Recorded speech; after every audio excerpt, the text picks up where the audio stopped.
Ladies and gentlemen, welcome to Saturday night here on the Place to Be Reviews. I'm Tepukuyan right here with all of you. We're not standing on tradition. No big elaborate intro. My laundry's still hanging behind me here. We're going to talk Ghostbusters Afterlife, but let me introduce to you first, ladies and gentlemen, my esteemed panel. First, he is the artist, writer, creator, known as Vinnie Art, ladies and gentlemen. Hello, everyone. I also have my unmentionables hanging around in the background. You can't see them right now.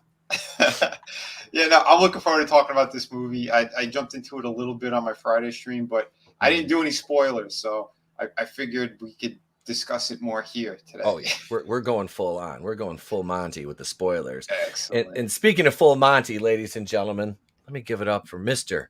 Tony Tonedown for the Clown World Review. You know, if there's one thing I can't stand in this world where everything is corrupt and twisted and people are sticking up for pedos and all that, it's a female lead in a movie, so I'm not doing too good, you guys. I just, Were you triggered? Yeah, I really was. Yeah. Was it the fact that the female lead looked like Egon? I don't know. I honestly, man, I'm gonna say right off the bat, I fucking love this movie. I loved it. I loved everything about it. Mm-hmm. It was, goddamn. And I don't want to sound like one of those Star Wars channels that was blowing their shit over The Force Awakens. Because Tony, you and I were talking about this, and I just described this to one of my friends I ran into in Walmart not 15 minutes ago. I was like, dude, this movie was I said, think Force Awakens, but not stupid. I was like, right. think new Star Wars, but not fucking stupid. Yeah. And done well with the actual care and respect given to the original characters that Lucasfilm never fucking gave the new Star Wars, the sequel trilogy at all. They actually got the old team back together in this one. Yes. Mm-hmm. It was done so well. Go ahead. The word I want to say is class. They brought class to this. Everybody I think was handled in a really good way. And yeah, you're damn right. It's a love letter to the original movies. Yes. But again, specifically to Harold Ramis. Oh my God. This was it was something special. I'm not even. Hey, congratulations! We got a new subscriber. We're back to 845. We were this morning. We lost one, but I ran into this guy when I was buying some new earbuds in Walmart, and I'll give you guys a review of these things when I finally get them charged up. I just bought some. What are they? What are these called? They are. I don't know. They're actually pretty nice. Where the hell did the box go? It's here somewhere. I don't know. Oh, right here. Skull Candy. Mm-hmm. True Freedom Amplified. I'll talk about these Monday night because they're charging right now. But so the guy in the electronics department subscribed to the channel. He says, "What's your channel?" I'm like, "Just search Pixar Moms with Dump Truck Asses. It's the easiest way to find me." So welcome. He said he'll be watching the live. He's probably lurking. We got some peeps in the chat though. And Godzillionaire echoed your point. He said respect is the key word here. That's exactly how this franchise was treated. Mm-hmm. Brightest days in the house. Hail, sir. I was glad to see Ghostbusters last night. I smiled. Dude, same, brother. Tina Bojan. Hail, Tina. Welcome, miss. A wonderful supporter of the community. This is going to be not a long stream tonight. We'll give you guys about an hour's worth of review, and after that, I got to go back and do some more family time. But my kid loved this movie. He fucking loved it. It was done. Respect, class, care, and definitely Harold Ramis was at the forefront of this movie, even though he was gone. Mm-hmm. He is gone. It was done so so the beginning sequence of the movie. Let's just start there. Yeah. The opening and it was fun. Where they got Oklahoma or something, but yep, they're in Oklahoma. At the top of this mountain, you hear noises and shit, and then you just see the blast of one of the proton packs straight up in the air. basically a truck is just like leaving that area at like top speed, and you see a spirit chasing it. Yeah, dude, pretty intense how they open that movie, but really, really cool. You're not really seeing who it is. The person is kind of looking, and he sees that something's following him. Then he's speeding up even more. He's getting closer to where his destination is, and his truck gets hit. Thing it flips, it goes flying, rolling into the fields, and this person's running through the fields. And you see he has one of the traps. It apparently caught some kind of ghost, and he's running, and he gets to his house, and he's standing on the front porch, and he's like waiting for this spirit or whatever it is to come at him. And when it finally does, you kind of see like the footsteps of it, but you're not seeing what it is. It's it's completely transparent or whatever. You're not seeing anything, but just the dirt as it's getting closer. And he goes to step on this pedal, and you see he's got like these power generators, and they break, and the pedal ain't working. Whatever he was about to do did not work. And then he goes into his house, and he hides the trap, sits in his chair, and one of those kind of demon things gets him, more or less. Yeah, that whole opening sequence with the truck and the dude, the chair scene. What's up, superfan Adam Shawhan? I would be remiss if I didn't give you a big what up, and Keely Chow as well. Like I said hi to Godzillionaire, Tina Bojan, and Brightest Day. Man, dude, that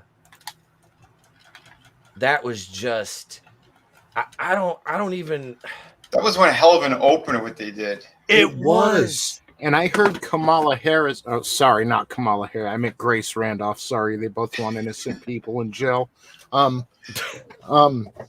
heard her say, I really didn't like the opening. I thought it might be Egon, but I really wasn't sure. Like, are you fucking stupid?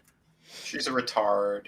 Right. Like, I knew that was Egon, like, right away. He's standing there when you went to open the trap and the power went out, and fucking as soon as it showed the silhouette, that's Egon. Right. Yeah, you can see the high hair. Yeah, that's the thing I left out. When he lifted up the trap, he's got his hand in front, and the camera's right at him, and you can kind of see like the sides of his face and the top of his head. Yeah, and then fucking, when he went to lead his granddaughter on, and show her the office and stuff later on, and playing chess with her, it's like, if you didn't know who that was, I don't know. You should have just walked out of the theater. Yeah, right into a hospital. Speaking of, go ahead, Tony. No, it was obvious, and I thought it was supposed to be obvious who it was, but yeah. Yeah. Hey, what's up? Wes Moody's in the house, just lurking while he's working. Hail, Wes. What's up, brother? Wes is criminally undersubbed, much like Tony. You gotta go over, if you're not subscribed to Wes Moody, I don't know what you're doing with your life. That man is a veritable cornucopia of knowledge and wisdom when it comes to matters of adulting in politics. Now check Wes's channel out, man. He's a wonderful creator, and has a very very soothing voice too. So yeah, it's easy to listen to Wes's stuff. Plus, he knows what he's talking about. So go subscribe to my man Wes Moody. But yes, dude, yeah. So that scene with the chair, I'm like, I know a lot of people are like, oh, it's just nostalgia. It's like, but it was like there, and it was, you know what I mean? It was just like a quick bang bang, and the sound of the proton packs and everything, the look, the aesthetics of them were dead ringers for the original. I mean, it was just wow, just wow. Just turned to 11. Yeah, and it was so great though. Like you don't, like I was telling the wife, we were talking, I'm like, you don't get care like this that's paid to these franchises. Right. You know what I mean? Like you don't get that kind of care that's paid to these franchises. And you got that here. You got Absolutely. That here. it was, like I said, it's refreshing after getting dumped on by Star Wars and fucking it seems like every other franchise that we've had has been just, oh Yeah. well, here's this, here's that, here, oh well, yeah, well, we're not going to put these guys back together. What do you expect? And Sonic is a good example of the studio actually. Was that a Sony movie too, or no? Yeah, this was Sonic. Sony. Sonic was. Sony, I think so. Either way, the difference between Ghostbusters and Sonic, is how much credit we gave Sonic for listening to its fans and doing something they would like. If they had that history that Ghostbusters had, it's that history that separates this two. And I just bring that up because Sonic is the one example I can really think of as in terms of doing the right things for the fans, and not trying to lecture people. And if Sonic would have had like the same cinematic history as Ghostbusters had, I think the reaction would have been a lot the same, I guess. Sorry, I messed my point up, but point is, both of these movies really, these were both a love letter to fans, Yeah, man. And the Reitmans, man, father and son, they knew what they were doing here, and they really did. They delivered the movie we've been waiting for, And the best part, they erased the one with those disgusting cows, those horrible, talentless skanks. They threw that movie out the window. It never existed. Dude, with Paul Rudd just saying one line, just saying, there hasn't been a ghost sighting for like 30 some years. Yeah. I grabbed my wife because like Trey was sitting in between us, and I reached over and I tapped her on the shoulder. I'm like, listen to what he says right here. This wipes out the dumpster fire from 2016 completely. Oh, yeah. And she's like, what do you mean? I'm like, just listen. And that's when he says the line, yeah, we haven't had a ghost sighting, in 30 some years, da da da da da. And bam, with that, no more Ghostbusters Answer the Call. And that's why I feel like that's why the critics are dumping on this movie so much. But you can't call us sexist because the lead protagonist in this is a little girl. So and she did so well. Yes, she did. Amazing. The dad jokes she was telling throughout the picture. Yes. Everything was great. Her delivery and that she said it too during a scene, like, "Oh, you're not scared." And she goes, "The way I process things it's different. I get like a heightened sense of, They did something different and it worked. They didn't have to hand feed anybody anything, the autism thing. They didn't have to do that. And, Egon had problems too. They never addressed it in the original movies. He was just weird. That's just how they fucking had him. But essentially, they worked together the same way, I was kind of getting like, okay, so she's like on the spectrum a little bit. Like she's autistic. That's kind of what I like, very high functioning, obviously. But I mean, either that or like some kind of personality disorder. I don't know. She felt but like it was great because they didn't really like make it a crutch or anything for her. Right. Yeah. You know what I mean? Yeah. Mm-hmm. Oh, okay, so these just died. She felt like Egon's granddaughter too, without just feeling talk like amongst yourselves. I can't hear anything yet. These had just enough charge to turn on. I was like, oh, do they work yet? They don't work.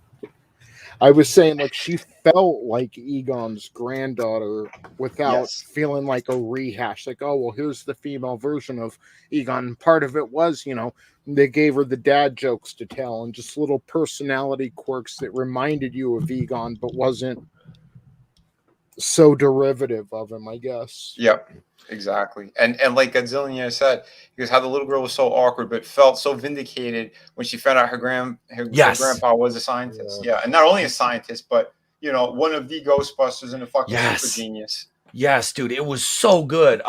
Brightest Day said the one with the cigarette and the hamster made me crack up. Yeah, dude, like there was a family in front of us. They had like 4 kids. It was just me, the wife, and the boy there, and him and I were just like cracking up when she said that as like holy fucking dad joke, man. Like that it was so good. Like, yeah, it was what hail, what about hail, brother? Welcome. Hail, brother. Welcome. Yeah, they didn't make anything with her seem forced. It really didn't. It was kind of like, okay, this okay, so the general story was really well done. The set pieces, and I was telling Tony, and this is gonna be we're going into detail here. So full spoilers ahead. The what was his name? J.K. Simmons character, shirt off. Evo. Shit, I can't remember. I said his name earlier to Tony, but I can't remember it now offhand. Right. But he was a callback to the first movie. Mhm. And Tony's like, well, J.K. Simmons wasn't in the first one. I'm like, well, no. I was like, the character is the one who built the building that Gozer had taken control of, that Rick Moranis lived in and Sigourney Weaver lived in. So he was the one that built that. So he took all that, was it selenium, they said? Yeah. So from Oklahoma all the way to New York City to Manhattan to build that building. So it really worked and flowed together. I was like, man, on that premise alone, I'm like, this is so well done. Yeah. It did. It just made me smile. I'm like, man, they really did that well. Yeah. Evo Shandor. Thank you. What about? There you go. Yeah, they connected it in a really great way. But and they made it a way bigger threat. As well, and like the reason why the Ghostbusters were kind of no more as well. Like it all made sense what they did. Yeah. Yeah. Why the sightings would stop and the I'm gonna go back on camera yet, but all right. The sightings and everything. Okay, so I really liked how everybody in the town was like the dirt farmer. Yeah. And the earthquakes, man. They're like, what are these? There's never been anything like this. And then when you see later on in the movie, it's the demons trying to rise up out of the well, and the proton packs are firing automatically and holding them at bay. Yep. I was like, that was so fucking clever. Like Egon had the trap, it was, God, it was just done. Yeah. But Paul Rudd, can we just talk about Paul Rudd for a second? Dude. Hale, Pursuing Paranormal. Check out his channel. I know Wednesday. Put it in the chat what time your interview is, in the name of the group, the person from the group you're interviewing, Cody. Because Cody has, speaking of ghosts, he's doing an interview with some paranormal people on Wednesday, and we're gonna have him back on November 1st on Wednesday night or December 1st to talk about that. And but dude, so that Paul Rudd's introduction was spot on. Fuck, man. Was it me, or was he kind of like almost the Rick Moranis character in this movie? Yeah. Oh, totally, but even better. Yeah. Just the lines they gave him were fantastic, and it's everything that you were kind of almost expecting him to say as well. He's like, when he got into the schools, well, like, these kids don't want to be here. I don't want to be here. Like, he's showing him Cujo. That was the best. That was the fucking best. Pull out the VHS tape. Yes. Yeah.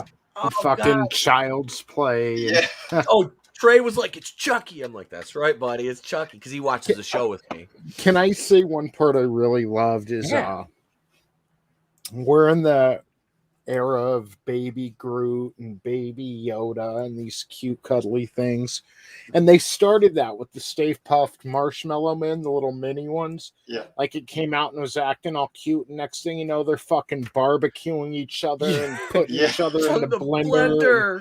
Fucking loved it. That was, dude, and I was like, okay, so that scene kind of hung on a little bit longer than I thought it should, but like there was a payoff later on with the little badasses. Right. But you know what? I think it worked too, because just after all that, and then you see the expression on his face that he's like frozen, like, what the fuck? And then he's like, I'm getting out of here. And then, the Brightest Day says that was so morbid. Dude, it was fucking great. It was when they were making s'mores out of each other. Yeah, dude, the s'more shit. I was like, oh my God. Like, these little badasses are burning each other. When the one fell in the barbecue and shit. The one in the blender, he's like floating. Yeah. Like he's like doing that, and all of a sudden just plop. Oh yeah, it was great. What about this generation must love not having anything original though, outside of social media apps they've grown up with, no original IPs. True. But with this one, this is the thing, and I look at that. This is something that you look back on the original Ghostbusters, and this really does see. This is what Paul Feig tried to do and failed, like spectacularly. Uh-huh. He tried to bring back this IP for a new generation, and he did it for the wrong reasons, and with no care given to the original. This one, it's like, hold on, because he made it for a specific audience. yep, That's the fucking problem. And this was like, okay, yeah, we got Ernie, we got Bill Murray, and we got Dan Aykroyd back, but it worked. It wasn't contrived. It wasn't, it was just like, and it was a very cool, like, coming of age, passing the torch kind of thing. Yes, Godzillionaire, the Roomba smearing the one in the fucking store was great. Yeah. And Wednesday, 8 p.m., Sarasota Paranormal Investigative Science. He starts about a half hour before us over there. So if you're into paranormal, you know what? I ain't gonna be check him out, and then you can catch our replay. Hail to the dogs in the background. But dude, yeah, like I said, everything was it was so well done. It was executed the way that you wanted it to. And yeah, the cool thing too is it's an extension. It's just a continuation of where you think they might have gone or what was going to happen. And they made perfect sense out of it. Egon stayed the exact character that he was in the originals. He's like, there's seismic activity in this certain area. We need to go investigate it. We need to do this. They weren't listening to him. Yep. He did it on his own. And that's why everything was with him. The proton packs, Ecto-1. Like, he just took everything and fled. And that's what pissed off and drove, like, Ray, to that point where he's like, yeah, he can go burn in hell. Dude, when I started to get a little bit of tear up with Dan Aykroyd when he first showed, I did. That's when it really hit me. But the PKE meter with when Phoebe found that, I was like, oh, okay, all right, I see you. It's because it was like everything was the same since Egon died. And Annie Potts, she made her nice little cameo. Yep. And that was it. The character did what she needed to do, and she moved on. Could we have had a little more Annie Potts? Yeah, I think they gave it. It was just enough Annie Potts. Wait, time out. Did you stay for the end credits? I only saw the first scene. Was there two? There were two. Fuck. See, I missed the second one. I put it in the groups. I thought you saw it. I said, if you guys go see it, make sure you stay for the end. I couldn't stay for the second one either because we took my grandma-in-law and she was the whole movie complaining. Like, well, in the first one they did this. I'm like, okay, but this ain't the first one. Explain to us the second one because I missed it too. I just heard they tease a sequel that's going to be based in New York. Well, all right. So they show the clip from the end of the first movie with Egon and Annie Potts, and when they there's the token that she goes to give him. There's like what was the Ellis Island token? This was a deleted scene from the first Ghostbusters movie. Right. So, and this is also an excuse to have him with lines in the movie. Yeah. So so they showed this scene, and he's like, "Oh no, you could keep it or whatever," because she's still kind of flirting with them. And then he goes, "No." She goes, "No, you could really have it because I got another one at home anyway." So he takes the coin or whatever, and then you see like they did a segue with the coin to present day, and she has the coin in her hand, and she's talking to Ernie Hudson, and you can see like he's got money, because they talked about it in the movie anyway. He invested and he did all this great stuff, but so yeah, and he's talking about like that he sort of wants to bring something back or do something more, And Annie Potts was like talking about Ray and all that. Like, it's really sweet that she kept him with his bookstore and all that. He goes, he'll make it big soon. I know he will. But then, like, true to his word, you see Ecto-1 pulling up. It looks like he bought the firehouse again. And it's in complete disarray, whatever. It's all dusty and all that shit. And Ecto-1 gets pulled in.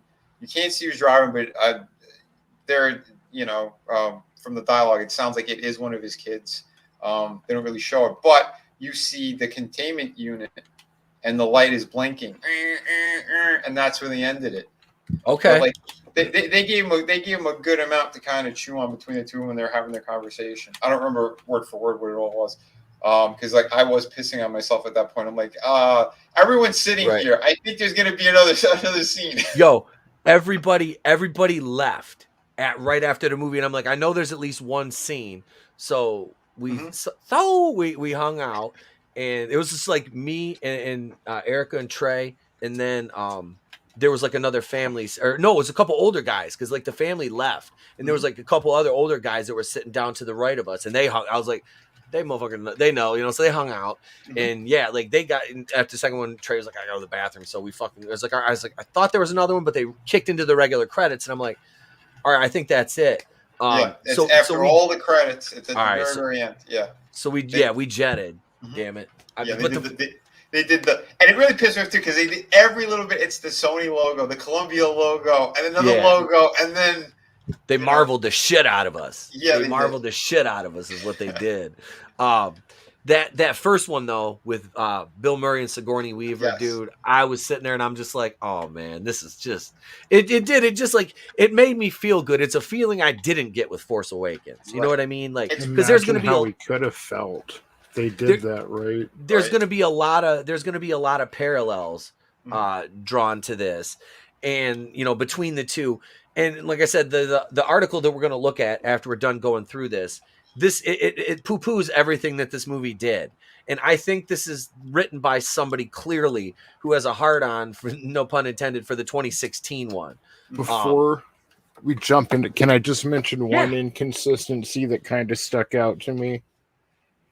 Egon took all the equipment, right? We can all agree on that, right? Yes. So where the fuck did the older team get their equipment from when they showed up at the end? I think Ray built them. Yep. Because he sounded like he didn't want to let go of the Ghostbusters, and everything kind of died down anyway, so there wasn't really any calls coming in anymore. I think Oh wait, in the second one too, didn't they have extra proton packs? Yeah. Yeah, but you mentioned Egon took them all. He said he took the 4 of them though. It did that line, didn't he? Did he say he took all? Or did he say he took the 4 proton packs? He took all of them. But they came back and it was like he said Egon took the car, the proton pack, and all the traps. Because he had 3 proton packs in the fucking in the cave right over the pit where Shandor was. But he was obviously out there building shit too, Yeah, but I don't think it's that much of a stretch to say that Ray built a couple more proton packs. Ernie Hudson probably financed it. I didn't know Cox could build proton packs. Leave Dan Aykroyd alone. You learn something new every day. Leave Dan Aykroyd alone. He's still great in that role. I'll give him a pass for all the other dumb shit he said recently. If I can just enjoy him as Ray. Exactly. Ray Stantz, man. And when he said things were better back then, it was the Reagan administration. Right. We didn't have President Harris. I mean, no. But no, okay, so the Finn Wolfhard, and see, I came in with this having never seen him in anything that I can recall, because I've never seen a fucking second of Stranger Things. Okay. That's why everybody was like, oh, this looks like Stranger Things. I'm like, I have no knowledge of this because I never fucking watched it, because it wasn't made for me. It wasn't made for me. I didn't. And I thought he played the awkward teenage role well. I mean, he's got to be probably 20 something, but he looks like he's fucking like probably when 16. when they filmed this, I think he was like 16 or 17. Okay. Because even like the little girl now, I think she's like around 16 now, because they filmed this like 3.5 years ago. It's been sitting for a while. Listen to this. Just throwing this out there. The Stranger Things kid got a job before his mom, who got them evicted from their apartment. That's a fair point, because she did. Can we talk about the mom for a second? Yeah. Like I like her. I do. She was almost like a deadbeat dad story, but with a mom. I was surprised to see them make a woman look that inept. I love it though. I love it. There's something about the white trashy trailer park aura that it just does it for me. Let me acknowledge the chat. Let me acknowledge the chat real quick. Hail Ord's board. What's going on, my brother? Hail Ord's. One thing Disney would have never done is at the end. Sorry, just to cut in real quick. Yeah. Harold Ramis, or the ghost of, Yep. was helping McKenna Grace point the proton blaster and stuff. I'm just saying, it's like we saw what they did with Doctor Strange and WandaVision. You know, they didn't want to have a male helping a female out. And that's fun. It's kind of, you look at, it's Sony doing that too, who is tied in with Marvel, who is, you know, owned by Disney, and Sony's like, yeah, we can. Well, it's Jason Reitman is what it is. Yeah. Yeah. You know, it's Jason Reitman doing that, and that's the thing, man. This was done in that but it made the family element of the movie feel that much more. That right there, what you said, family, because what did you say as soon as we started? You said Trey loved this movie. He did. That's what it's about. He fucking loved it. This movie was fun for the whole family, and again, a nod and respect to 1 and 2. This is the perfect, continuation of it. Whatever they want to do from this point.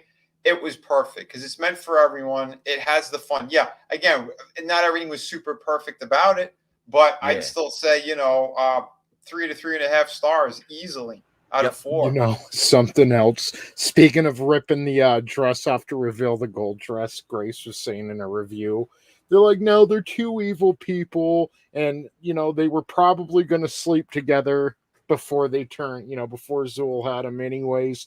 So it's not as problematic that they slept together while not in their right mind. It's like, bitch, what are you talking about? She's sorry. Like, but it is problematic. Like, hey, Grace, is it a problem? But that's not the case here. You're right. You're right, Grace. It's not a problem. Jesus. Do you know what's problematic? Raping some guy's body who you think is Steve Trevor. Yep. But it's really some random fucking strand. That's problematic. Yeah. But let's not conflate that and talk about that, right? But Grace like, oh my God, that was so wonderful. She was just like, oh, Steve, I sucked his dick. No, let's not split pubic hairs here. Wait, Godzillionaire, did anyone get in there? Dude, yes. That right there was I almost when Ray showed up, I almost started to get a little bit, but when Egon, man, I did that. That's when I kind of got some Niagara Falls action. My wife's like handing me, I'm like, you don't need to give me that goddamn tissue. Give me the tissue. Be quiet. Niagara Falls. Slowly he turned and crept. Sorry. Yeah, sorry. I did, man. I marked the hell out with that scene at the end. That scene was so fucking good. And then Ernie Hudson, he's the first one to see it, and he's like, and he's hitting the other one in the elbow and in the side with his elbow. Dude, that was awesome. Okay, so I want to talk about, what was his name, Muncher in this, because it wasn't Slimer. It was like Muncher. It wasn't bad. Didn't mind it. It wasn't really a situation where it was like, it's kind of like a Jar Jar Binks kind of thing, which I didn't really mind Jar Jar. I mean, it is what it is. I didn't mind it. It was kind of a nice prelude to like actually dealing with the ghost, so you kind of like get the feel for the equipment and stuff. The effects for him were good. It was Slimer-esque. It was in that vein, but it wasn't more dangerous. He could have killed fucking those kids so easily. Well, that's the thing. Yeah, Slimer. You never saw Slimer eating through fucking steel bars. Like this motherfucker was, treating that factory like it was an all-you-can-eat buffet. Yeah. So it was like, there was a danger element there with it. So I thought that was actually a nice touch with that, and the effects look good on it. It did. And it made sense for what they did later with them anyway. So, like, to me, there's no problem there. It's just, those kids, they learned a little too quickly how to work everything. But again, it's a movie. You could, that's what I mean. That's where I'm saying that it's not perfect, but you only have a certain amount of time. You can't really do as much. Yeah. Say if it was a series or something like that. Yep. Because a lot of people, we've been a little more spoiled with a lot of TV series lately. Oh, absolutely. That they could dive deeper into all that kind of shit. Yep. But for what they did here and what they built, it worked. It made sense. The little bits all around the house, the kind of the puzzle on the floor of that she had to solve, all that shit. His kind of underground, and he had the pole in there as well because he wanted to. He's still, as smart as he is and all that. That's a nod and that kind of remembrance of the firehouse. Like you could see, because it's not just, it wasn't for nostalgia's sake. It was also something that the character, you could clearly see that they would do.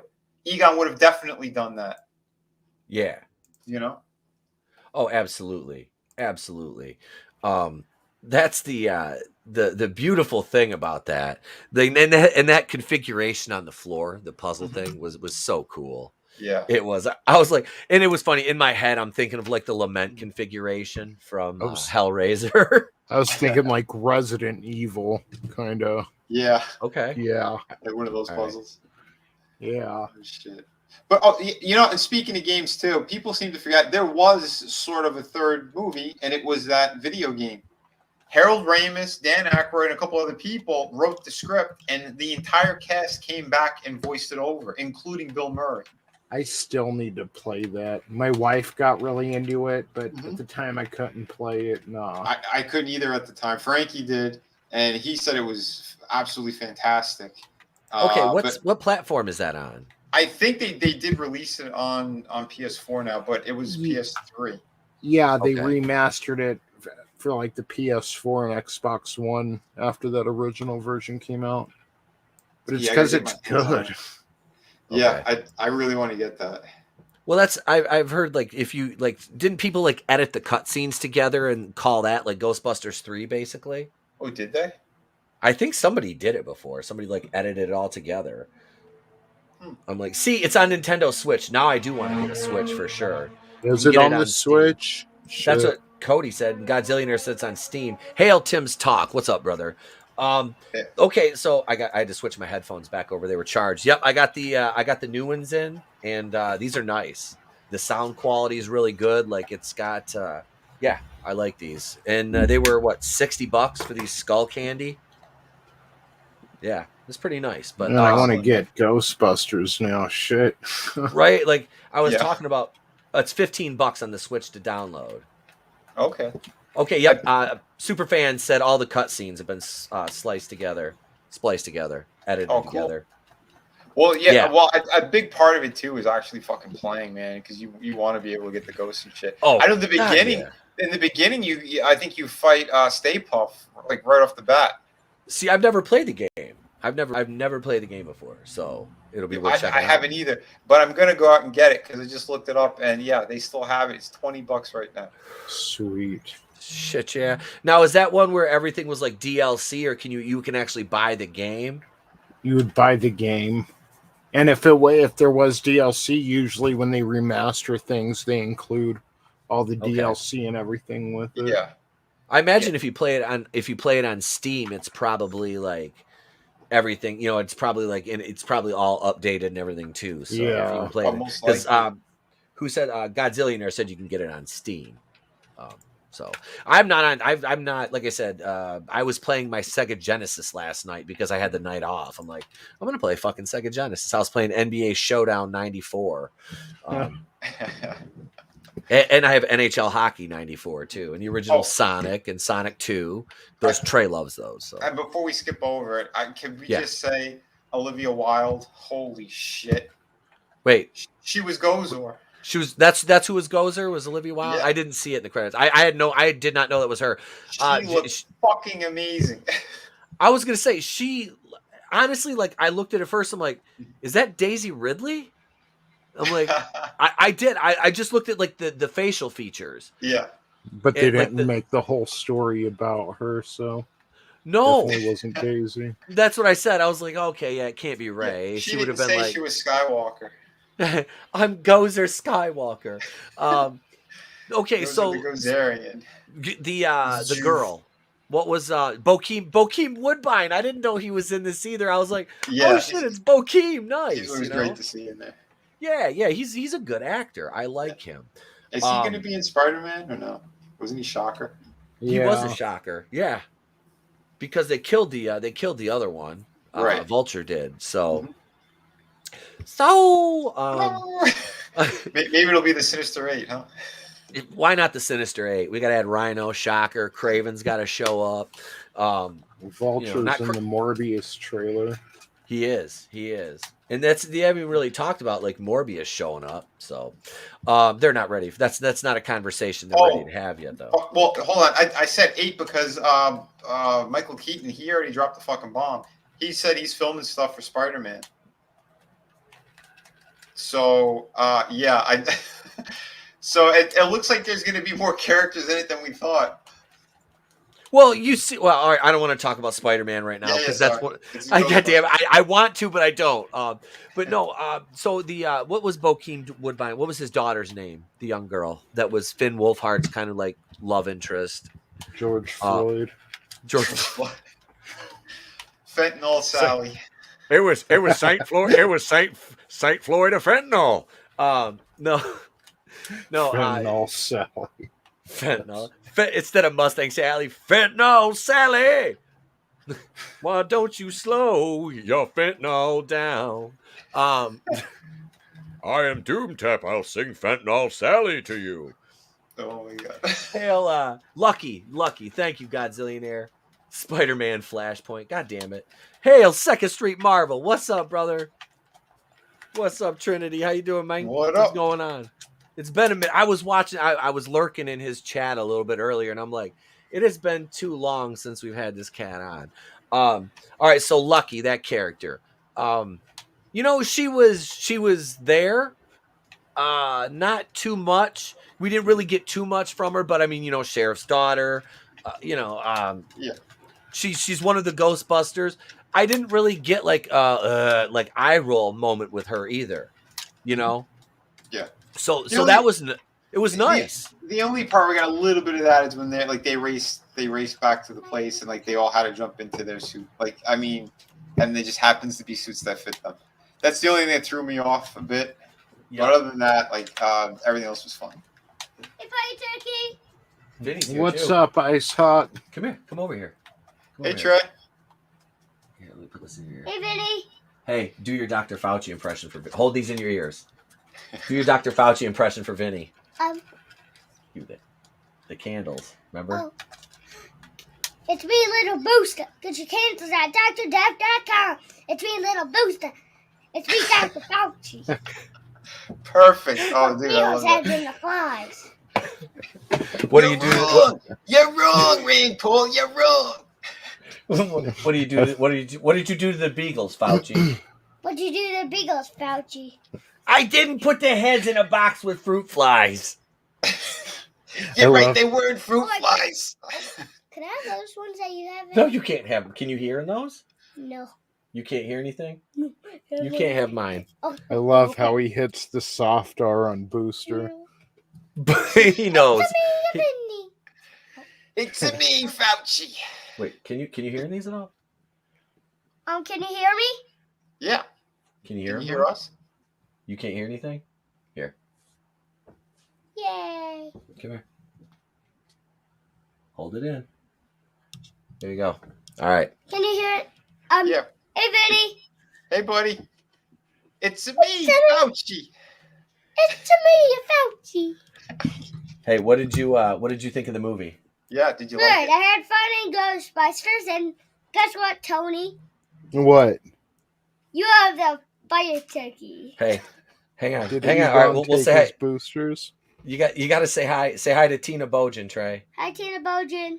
Say hi to Keely Chow. Hi, Keely Chow. Say hi to Maria. Hi, Maria.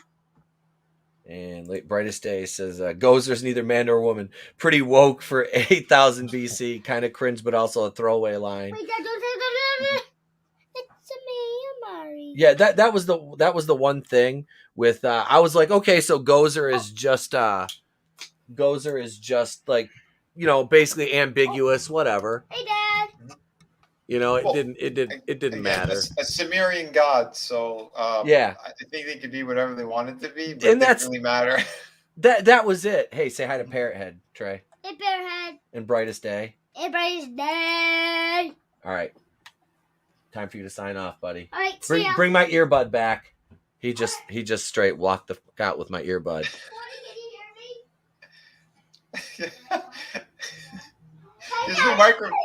There's no microphone in that. He's in the kitchen right now. He just bring it here. Now he's doing the loser dance and giving me the L on his forehead. He's hoeing me out. All right, He's come on, bud. trolling you. He is. He's live action trolling me. You see They me can't see you. You're not on trolling. camera, slap nuts. They hate and Do I see something then? He's. Ready? I don't know what you're doing. Stop touching it. It's beeping. Does he see this? Wait. He's riding dirty. Yeah, Godzillionaire. Yeah. Oh, hey, Godzilla. Evo Shandor was J.K. Simmons. Yeah. Trey, seriously. Yeah, I didn't realize that was J.K. Simmons until after he got out of the casket. Like earlier when he was looking at podcast, it didn't hit me. That was J.K. Simmons. Yeah, he looked familiar, but I couldn't place it. They killed him off quick as fuck. Yeah. Yeah, she just ripped him in half like a phone book. He's like, my queen, I've built you this palace, and we can rule the world together. Rip. Oh, that's all she had to give together. It was funny. She's like, "Oh, really? Together, you say, ain't the key master, Honky." Isn't that what she did to Jason Sudeikis in their divorce? Oh, are they still together? Oh, are they still together? I couldn't tell you. I don't know. I don't know. I don't. Yeah, I knew they were together. I was like, I didn't know she divorced him or not.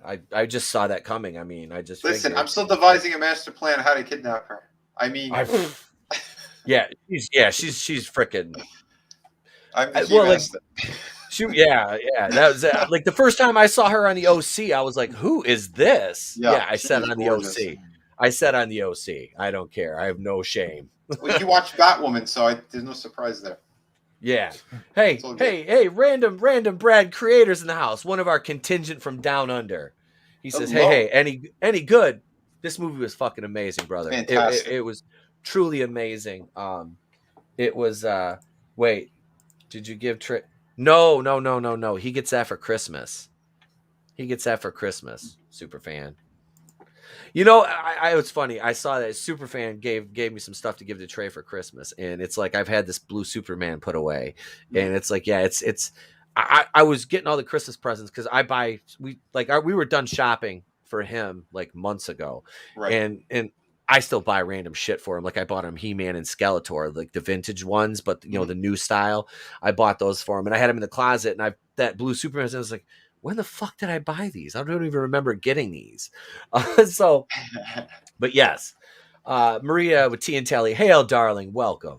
It says I've heard nothing but good things about it. Can't wait to see it. It is wonder. How much did they pay me to shill? Well, if they didn't pay me, I wouldn't have been able to afford these wonderful Skull Candy True Freedom amplified wireless earbuds this evening. Easy Connect. They connected to my laptop and charged fully in under 10 minutes. Skull Candy. I have no morals or code of ethics. Pay me. But no, I really did. I loved it. Yeah, we haven't even talked about podcast yet. Yeah. Okay. That kid was good. He was solid. He was fun. He was a fun addition to the movie. You know, I really liked that. Yeah, and it's something again too. Like I don't know if it was because of Stranger Things or what it is, but these kids now in these movies, like they're stepping up their game. They are entertaining as hell. Like so natural with their lines. I thought I was going to be annoyed as well. I sat there going, "All right, are these kids going to be any good, really?" Right. And I was right away like, "No, I'm buying it." They did a good job, and then that banter and shit that they have back and forth with Paul Rudd is fantastic. These kids can hold their own. And that's I want to talk about that. What was her name? McKenna Grace that played Phoebe. Yeah. Her and Paul Rudd had the best dynamic. In that scene when she was going over the seismology stuff. Yep. With them, the seismographs. I was like, damn, that was wonderful. Hail Johnny Cage JP7. What's going on? Hail John. The way she would deliver lines, like when she delivered the line about, why would you use selenium and steel? It creates a conductor. And Podcast is just looking at her. Or later on when she is talking to Paul Rudd about seismology or whatever, seismology. And she's like, these are these types of waves. This doesn't look either volcanic or whatever. And he's just like looking at her like, what the fuck? Yes, the obtuse joke. That was volcanic. Yeah. That was fucking great. It was great. Yeah, this was one of it was one of those things where McKenna Grace was like, girl, you fucking she owned the screen when she was on there tonight. Yep. Yeah. She looks so grown at 15 since the movie was filmed. Yeah, I was gonna say she's like 3 years older now because this was filmed. Because it was supposed to come out last year, right? Yeah. Yeah, it was supposed to come out like last spring, wasn't it? Because I did a trailer reaction to this when like the first trailer dropped, and because I had just started my channel like about 6 months prior to when the trailer came out, because it was supposed to come out at the same time like A Quiet Place 2, I think. Okay. Something like that. But yeah, she was great. I can't even lie. Like she was good. There wasn't really like, and I've seen some people being like, oh, so the kids just know how to handle the weapons. I'm like, the girl is a fucking genius. Like it's not out of the realm of possibility to believe that she's that smart. Obviously, they showed you how they built her character. It narratively to me it worked. I didn't think it was contrived or forced with her. And it showed them practice a bit. Yeah. And then when they did go to use the weapons, they destroyed half the fucking city trying to use them. Yep. So yes, she wasn't like perfect on her first try. Yeah. No, she wasn't Ray going a triple kill. Who I like this, in the seat of the fucking Millennium Falcon. Yeah. Yeah. Oh, Brightest Day says the obtuse joke.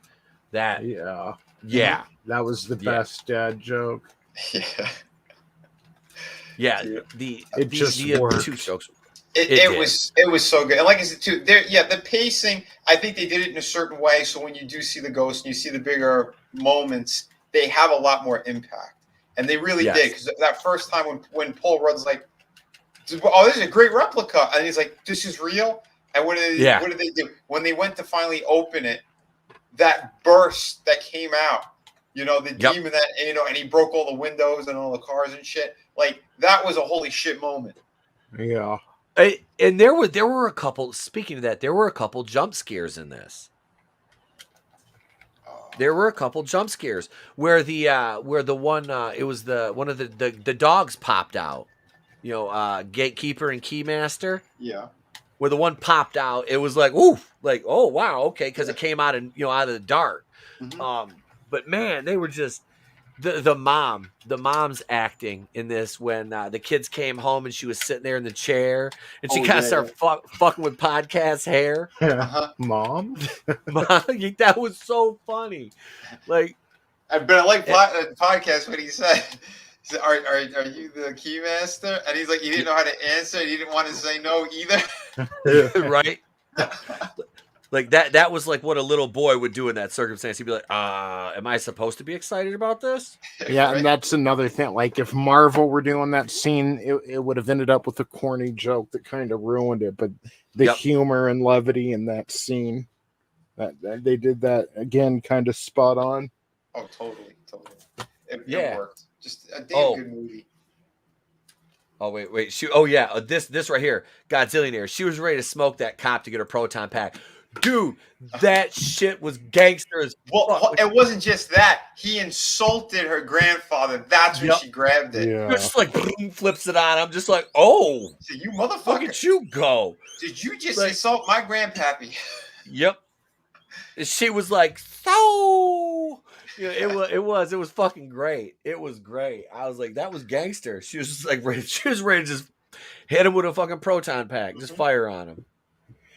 She was like, so, or something like that. Maybe wait, no, I know what it was. You know what it was? It was. Well.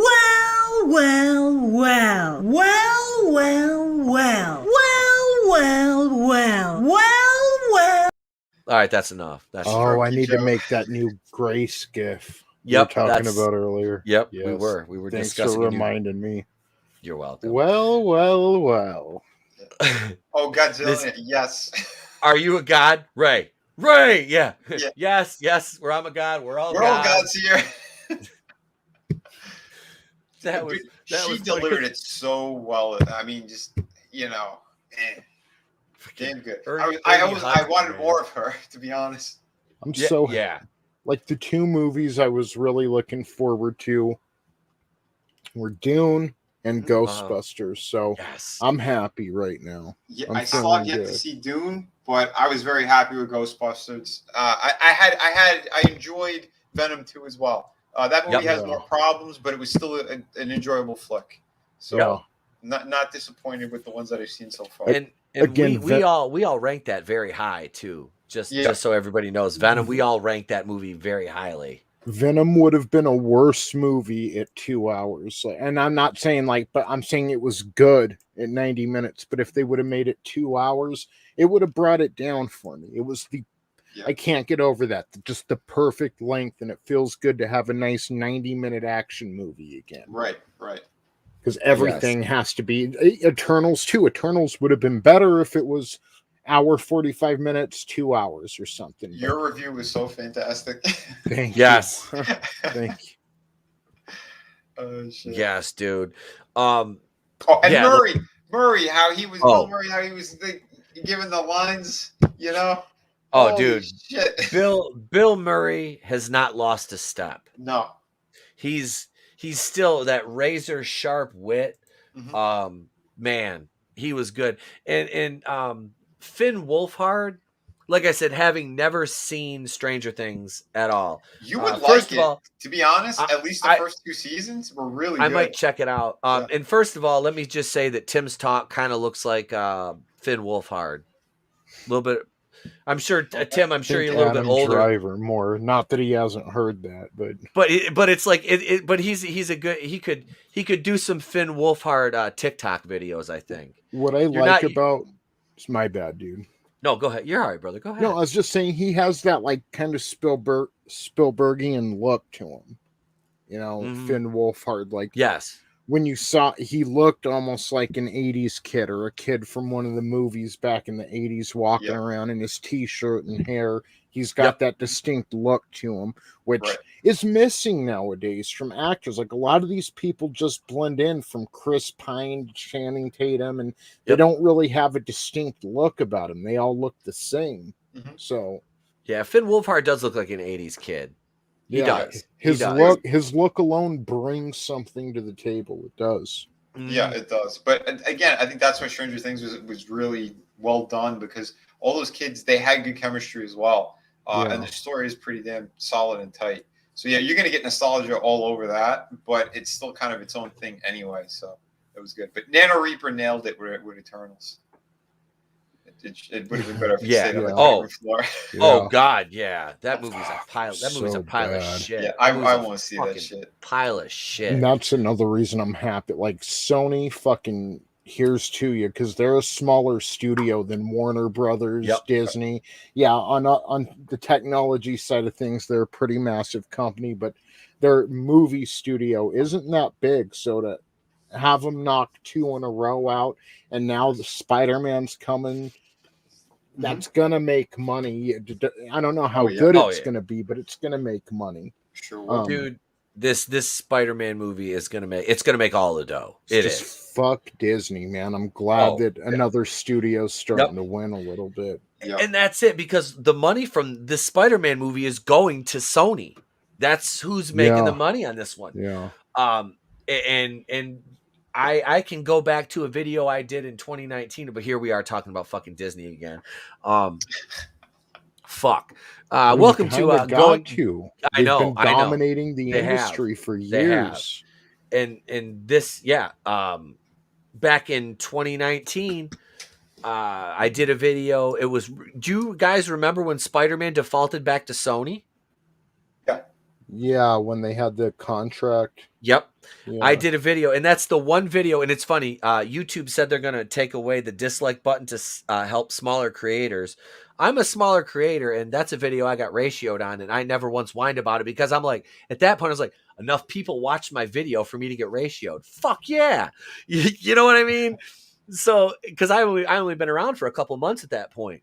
And I took the Sony side of it. And they were like, it's a bunch of MCU stands. Yeah. And so I would be happy to see Sony take Spider-Man back and be like, fuck you, Disney. You know, I was, and that's where I was then, and that's where I am now. And this is a win for Sony. this movie is a win for Sony. The theater I was in today was full. It was full. Nice. No, and Trinity, you're right. As much as people bitch about them, Sony hasn't done bad with Spider-Man. They don't need MCU Disney. No. Look at the Sony Spider-Man movies as opposed to what Spider-Man is in the MCU. Mm-hmm. Even so I was kind of rough on the Andrew Garfield Spider-Man movies, and I've softened my stance on them since. Mm-hmm. Andrew Garfield is much better. Wait, is this a stream giving away the free pizzas? No, but I have latkes and gefilte fish. And dick pics. Those two. Hail Polly. If I'd like to bring Polly back on, but Polly will big time me. He's been on like Midnight's Edge and stuff. He won't come down here and slum with us. Polly won't come down here and slum with us anymore. Hail Polly. I love you, brother. I love you, Cardinal. I love you, man. I was watching your karaoke stream last night. But no, seriously, I look at this as an absolute win for Sony in this. They did literally everything right with this. And like I said, man, I don't want to come off as somebody watching like the Force Awakens reviews that were all like, but this, like I said, this was the Force Awakens. We had this done right. The characters, people are complaining about the kids, like the reviews. Oh, the kid. They were good. Hail up. I got to say, hey, Katie's in the house, ladies and gentlemen. Hail Katie. The queen. Hail Katie. The queen's up in here. What Okay. up? Can we call her the queen of independent comics yet? Her and Carla probably share the crown, don't they? I think so. They probably do. Well, them and Rini. I think there's at least Rini, three. yep, Rini There's draws. at least yep. three that have really good talent. And they could Darren, like actually- my father before me, hail Yeah. to you, sir. Welcome, Darren. Hope you're Yeah. having a good evening. Those kids had the load of this movie on them more And than anyone else, and they knocked it out of the park. Out of the park. Yep. They Babe Ruth that shit. They called their shot and they knocked it out of the park. It was refreshing to see younger actors be able to carry it and have was there really any cringe moments in this for you guys? Not really, no. It's something that I thought was going Right. to be, but they didn't pull the trigger on that stupidity. And that was it. I was kind of waiting for the other shoe to fall, and it never did. Right. It was just good and solid. Mhm. And yeah, the Pursuing Paranormal, Cody pointed out the practical effects for the demon dog in Walmart look good. Yes, I was, and that's another thing. Like during the movie, I'm like hitting my wife. I'm like, hey, this is practical effects. I'm like, it's practical effects like the first one. I was like, know that. yeah. It's awesome. Hey, It made me smile. I was like, it's beautiful to see Yeah. practical in this age of everything is CG. well, even the scene with the chair, you could see that. Yes. and it was Yeah. fine. It worked. It- It did what it was supposed to do. It looked great. I had It a looked question great. though. When you Yes. got something in your eye near the end of the movie, was your wife like that as well, or was she holding it? No, she wasn't. Mhm. Me being a fan of Right. this sense like this. Okay, so I may have told this story when we got our first VCR because I grew up kind of poor. When we got our first VCR, we rented two movies. It was in 1986, late 1986, late 1986. The first two movies I rented were the G.I. Joe movie Mhm. and Ghostbusters. Right. And dude, it was all me. Like she was one going like, "Oh my god, here's a tissue," And You know, here, I'm like, what are my tampons? I'm sitting there. I'm like, my glasses are fogging up. Shut up, man. I'm taking my glasses off, going like, I ain't crying. I know what you're talking about. Hey, Bro. I didn't say nothing one in my eye either. I saw this Thursday night, so I was like 12 or 15 hours or something within Yeah. seeing the end of this movie, and then Kyle being innocent on all counts, dude. Like Oh. I was just fucking It was a Yep. good day. box of Kleenex for both. Like shit. Oh shit. Red Gaze says, "What up, whites? Better not be any self-defense happening up in here." Tons of it. Red. You've got to do better. I had to play it at least once tonight. I had to have an excuse to play it. No, last night was rough, man. Not only did I eat Mexican food twice in one day, and that's a lot for a Jew. But no, because one of my it was my best friend, my best man at my wedding. His mother passed away the other day, so we had to go to the funeral. And it's a Mexican Catholic funeral, so it was a long funeral. And then we had the luncheon afterwards, which is more like dinner. And me and my wife went to the local taco truck earlier in the day, so it was like it was a rough day all around. You know, it's like eating Mexican food twice in one day when you're not used to it. My stomach being torn, and then going to a funeral on time. It was a rough day. But so this was. Oh man. Fuck damn it, Mexican Polly. food up anytime. I love Mexican I know, food. man. It was favorite. great. It was. But yes, do better, Whitey. Polly, I'm gonna DM you. I want to bring you back on soon. But no, so we've talked about podcasts. We talked about Lucky. God damn it! Wait, what is this? What did Parrot say? Did your wife give your stuff back after the movie? You got whatever, Parrot. I fucking love you guys, man. We had 22 people watching at one point. Thank you all for an impromptu live stream for a small ass channel like mine. I thank you all on a Saturday night. Y'all here to listen to us talk about Ghostbusters. I'm gonna watch this. I'm gonna text my wife and tell her I need a refill on my wine. How are the numbers doing for this? Let's I can pull up. Let me pull up box office. This movie, this deserves to do the best financially out of any other movie this year, in my opinion. I think so, man. Okay, I think it's around 40 million right now. Let's see. I have for November 12th through the 14th. Because let's see, we're at the 20th. They obviously haven't got anything listed for. Okay, I gotta share this screen because this is gonna be funny how they list this weekend. All right, it's projected Culture Casino.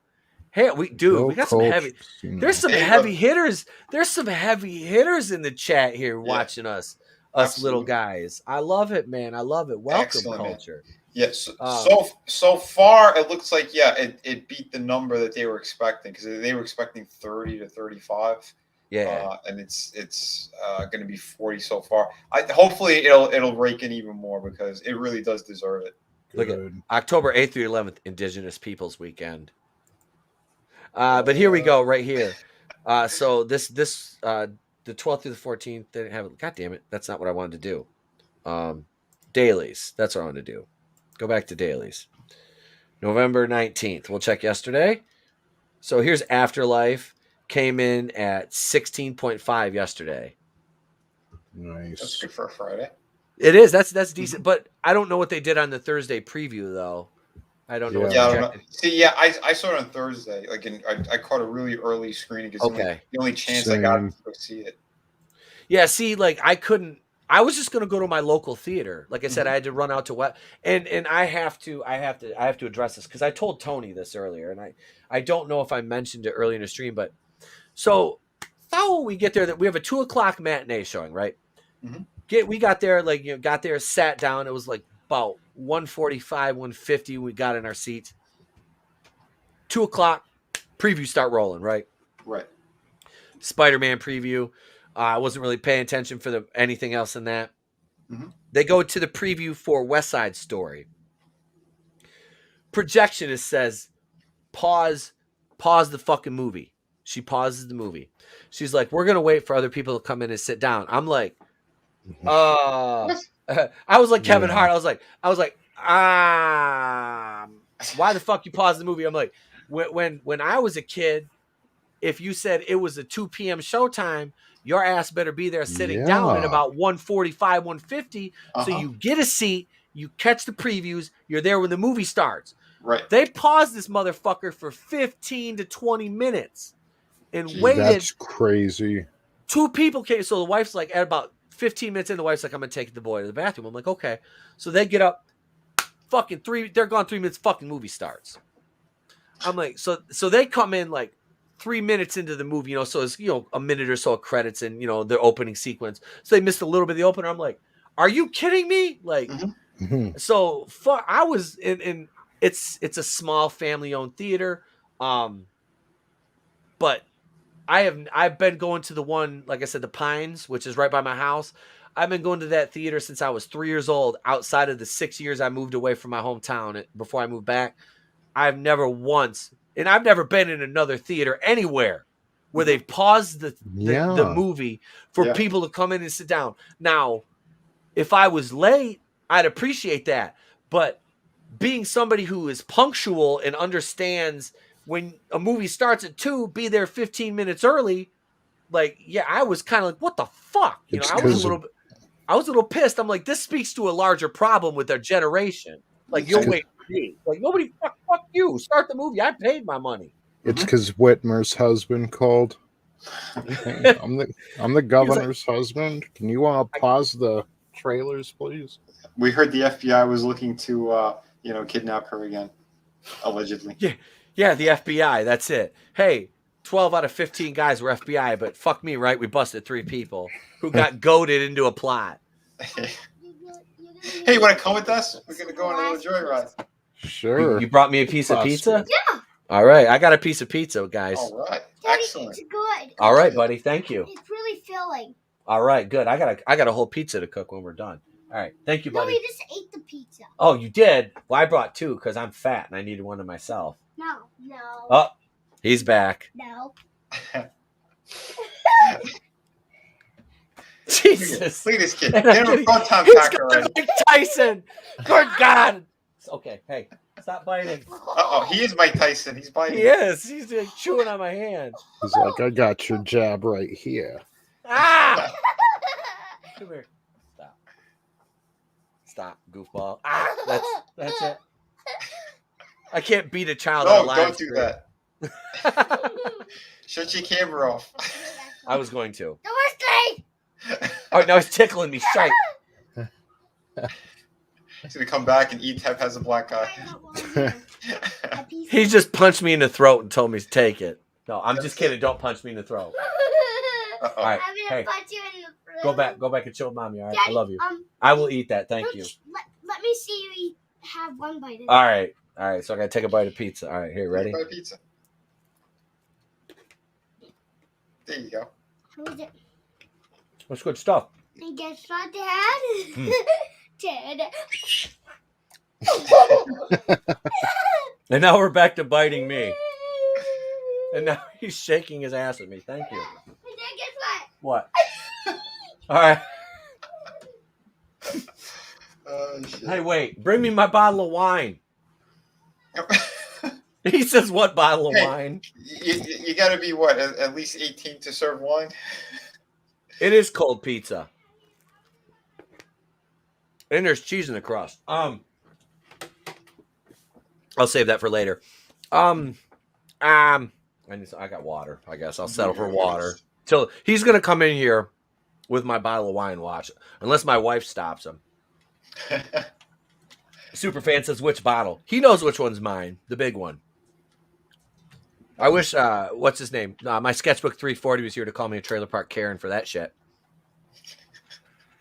I love it. Is there anything else you guys want to add in? The mom was hot. Yeah. Who was the mom? What was her name? The actress. Something cool. Because I can't think of where I've seen her before, but I know I have. Fuck, where's that pizza crust? Yeah, I know I've seen it before too. There's cheese in it. I'm sorry. Terrible etiquette, but I'm hungry.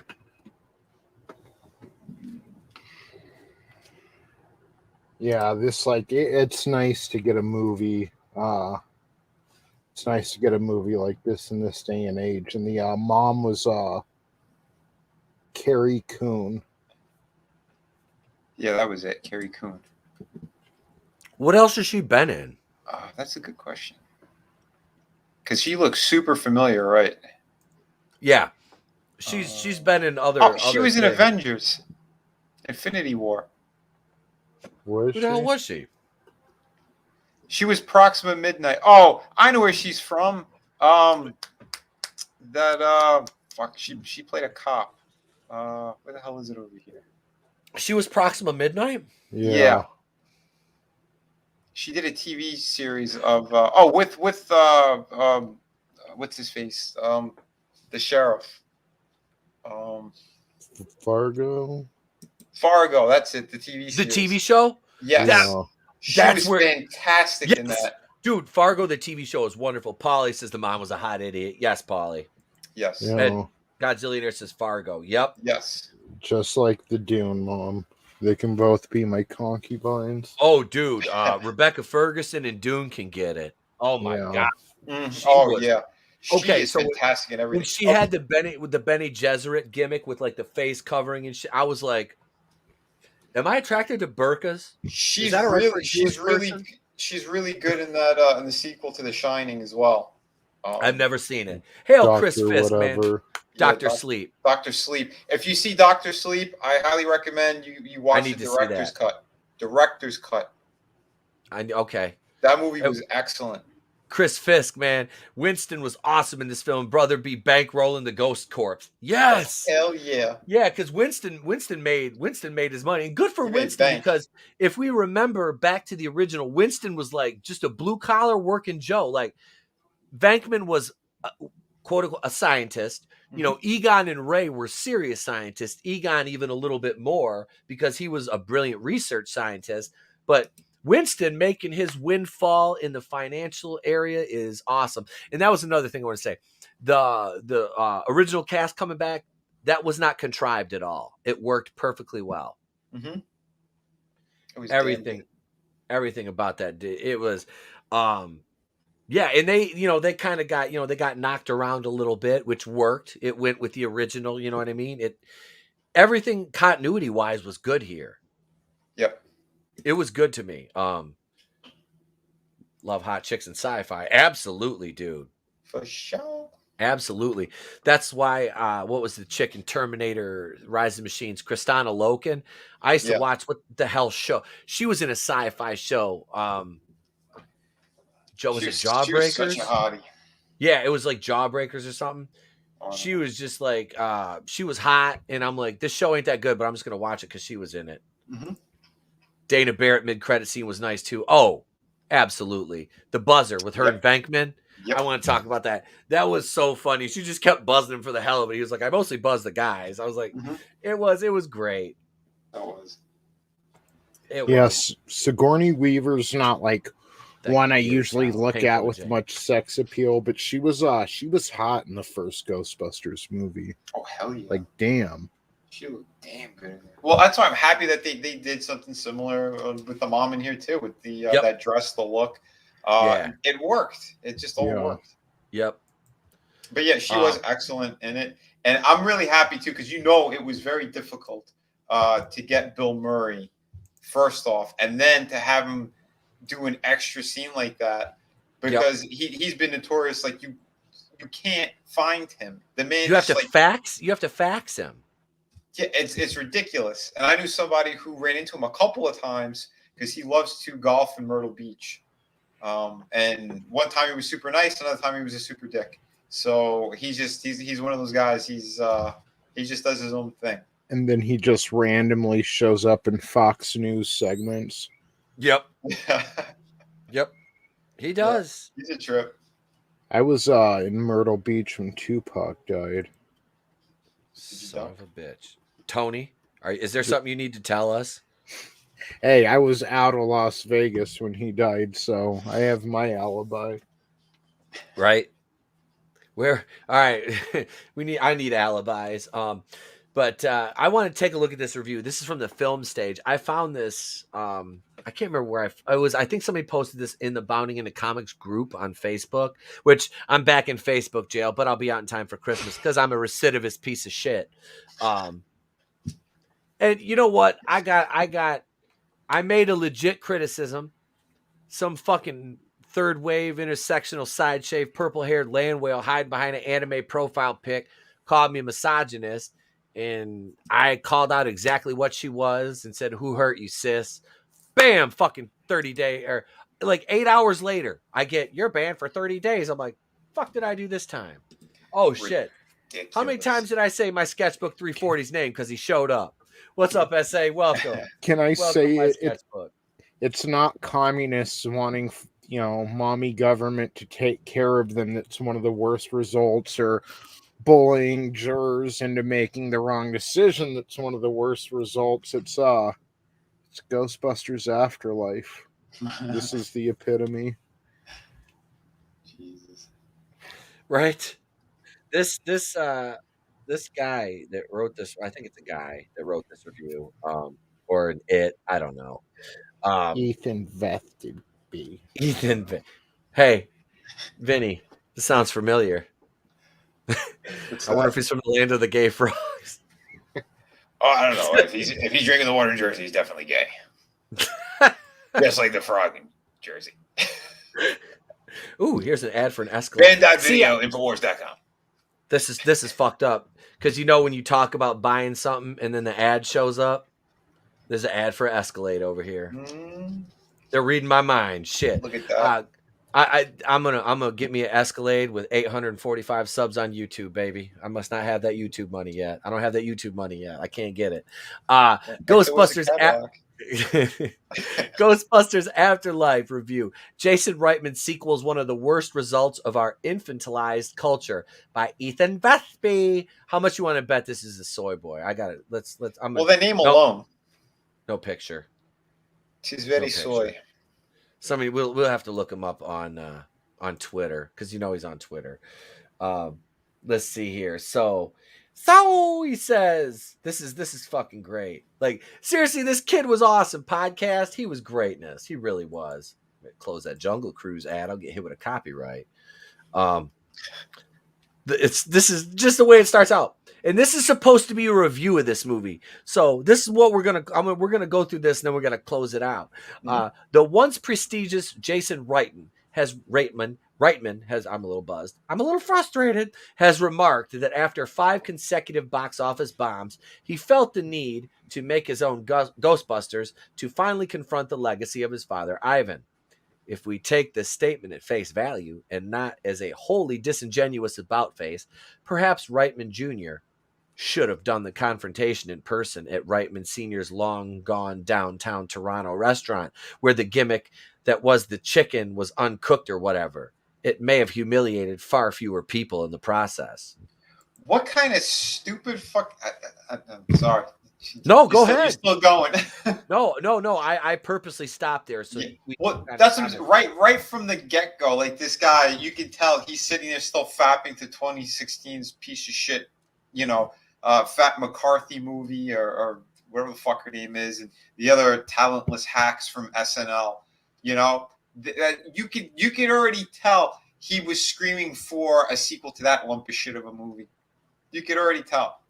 Yep. Because you're right away trying to say like, oh, he wanted to beat his father or make his own. What the fuck are you talking about? His father was involved in this too, you dumb shit.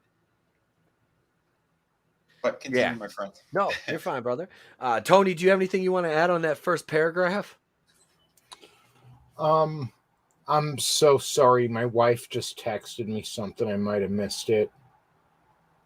I'm so sorry. Or at least I'm brain farting what the point of You're the fine. paragraph. Oh, you're fine. You're fine. Hang on. It's my sketchbooks eat up your need on Friday night tights because your side piece Grace left her shit after the verdict. Oh, I retweeted. Yeah. Trust me. I tweeted. I tweeted at her. Hang on. As a matter of goddamn fact, let me find the tweet. Do you want to take political advice of someone who thinks 2 demons from hell having sex is problematic because they can't consent? Right. Like, I don't think that's the biggest issue the world is facing when the fucking keymaster is walking around. Like, yeah. Yeah, these people, like, they don't know how to pick and choose any kind of battle. Like, this is this really the hell he wants to die on? Ghostbusters Afterlife, really? Right.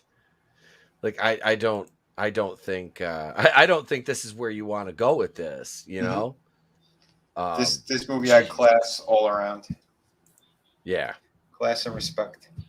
It did, and it's such a rarity to see these days, a franchise like this get treated well and with respect.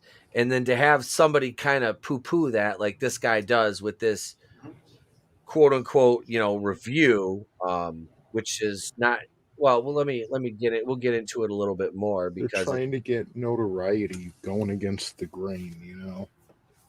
yep. That's This all is what I shit is. this is what I said to Grace. I quote tweeted when she was like, "I rarely tweet about politics, but this not guilty on all counts verdict is appalling." Twitter, that's just a car. I said, tell me you don't know anything about the case without telling you don't know anything about the case. So well. Now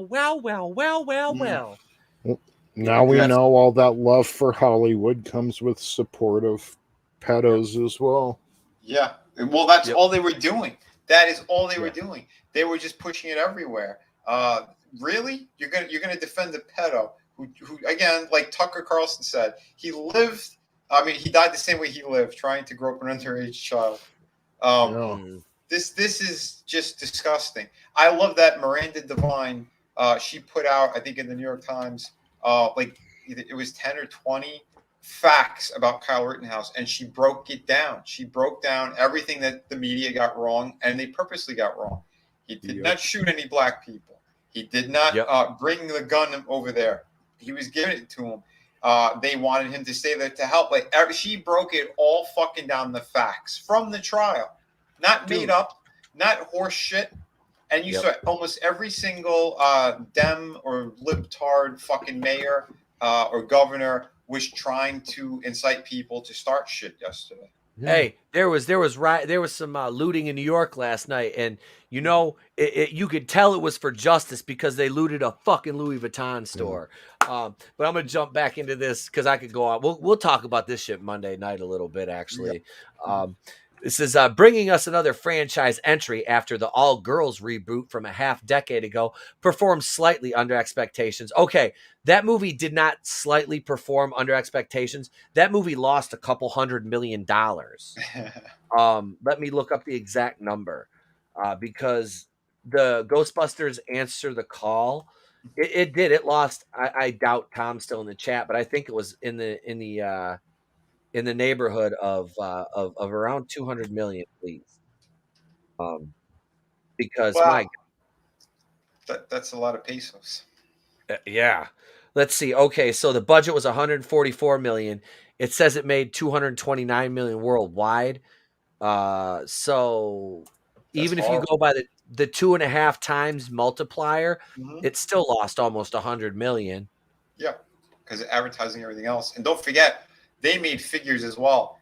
That was a lot of money just thrown out the window. Not a single soul picked those up. Yep. Hail Culture Casino. He says it cost 144. Yep, I just pulled it up. Thank you, sir. It made just over 229, but yeah, if you use the multiplier on that, it did. It still lost money. Yep. Just like Solo. But seriously, this review. Okay, so let me go back into this. And we just say bringing us another franchise entry after the All Girls reboot from a half decade ago performed slightly under expectations. Ghostbusters Afterlife trades in bustling New York for the Canadian province Alberta, doubling as rural Oklahoma. And it can certainly be said that the movie is as much of a bummer as a move to a small town would be for city kids. They being Phoebe Cates, Jesus, Phoebe McKenna Grace, Trevor Finn Wolfhard, whose broke single mother, Callie, Carrie Coon, escorts them to an inherited family farmhouse after the death of her father. Of course, with her hair, glasses, interest in physics, Phoebe instantly signals that they're the descendants of departed Egon Spengler, CG likeness of Harold Ramis, whose home still abounds with gadgets and uniforms from the 80s. Things naturally get set into motion when Phoebe tinkers with a ghost catcher and brings it to the attention of her fellow science-obsessed teacher, Mr. Gruberson, Paul Rudd, somehow maintaining his likability, who by accident unleashed entities such as fan favorite Muncher, the grunts and squeals of Josh Gad on the unsuspecting small town. I didn't know it was Josh Gad, but I can let it go, even though Josh Gad's a fucking tool. But this guy just clearly is hung up on 2016 with his. Course. You can tell just in the writing. Oh yeah, absolutely. And he was trying to throw shade at fucking Paul Rudd as well. Yep. Please eat a dick. What I want to respond then. Right. It's just, it's fucking, this is bad. This is bad. Taking Star Wars The Force Awakens as its carefully nostalgia sculpted model and going far enough to fetishize the glow of the proton pack like a lightsaber. It's hard. You Yep. see what they did right there. Yep. They try to drag in Star Wars like that on purpose Yep. to incite people. This is just this is bait. Oh, absolutely. It's the Tom Hardy gift. That's bait. Yep. It's hard not to see the film as one of the worst results of our infantilized culture. Infantilized culture. Stop trying to overthrow my country. You're an infant. Yep. My sketchbook, I'm pretty sure he has. Yeah, he's eaten more than a dick. I'm pretty sure. Oh yeah. It seems He's baffling. a bird watcher. He's seen a cockatoo.